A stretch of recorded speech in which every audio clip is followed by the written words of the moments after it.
السلام عليكم ورحمة الله وبركاته. ازيكم يا حبايبي، عاملين ايه؟ يا رب تكونوا بخير. اهلا وسهلا بكم في قناتي وقناتكم حبي نفسك واهتمي بيها. ولو الفيديو عجبكم ما تنسوش الاشتراك وتفعيل زر الجرس علشان يوصل لكم كل جديد. سوش اللايكات وتفعيل زر الجرس علشان يوصل لكم كل جديد. والنهارده جايين نتكلم على التبييض الاسنان. احنا طبعا في معظم الدول العربية احنا يعني بنحب القهوة وبنحب الشاي، وطبعا سناننا بتتدمر من الحاجات ديت. فدلوقتي هنقول على كذا طريقة حلوة جدا وسهلة جدا ومكوناتها موجودة عندكم في كل بيت. ويلا بينا نبدأ الفيديو. ودلوقتي هنبدأ أول وصفة، هي وصفة الكركم. الكركم مع معجون الأسنان.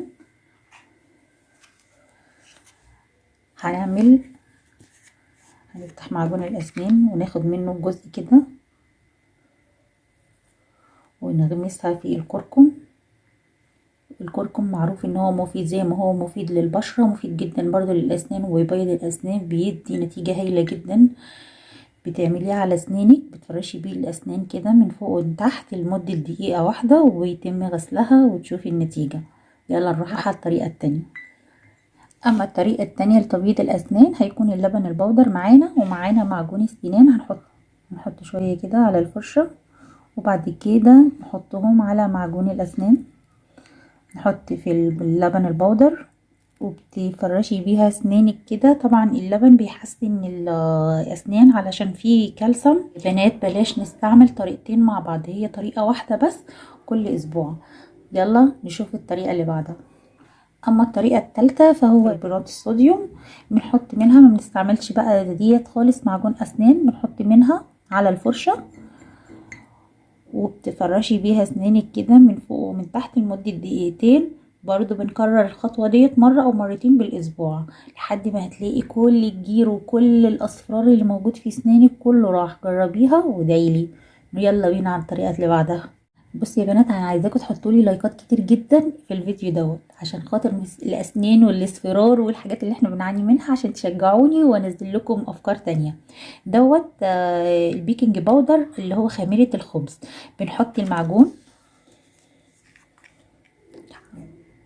وبنحط حبة منه برضو، بنفرش سناننا كده لمدة دقيقة او دقيقتين، وبحذر علشان خاطر ما اللثة بتاعتنا ما تجيلهاش حساسية فيها.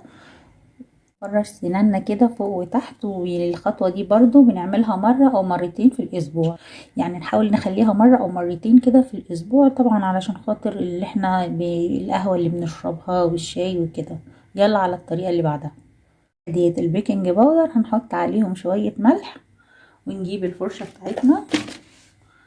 طبعا احنا هنقلبهم مع بعض. نجيب الفرشة بتاعتنا نحط عليها المعجون، نحط المعجون على الملح والبيكنج باودر اللي هو خميرة الخبز. برضو بنفرش سناننا كده لمدة دقيقتين، وبرضو الطريقة ديت بنجربها مرة او مرتين في الاسبوع. اهم شيء يا بنات المواظبة على التبييض بالطريقة الطبيعية. بكده الفيديو يكون خلص النهاردة. ولو الفيديو عجبكم ما تنسوش الاشتراك وتفعيل زر الجرس علشان يوصل لكم كل جديد. ويا رب يكون فدتكم ولو معلومة صغيرة. السلام عليكم ورحمة الله وبركاته.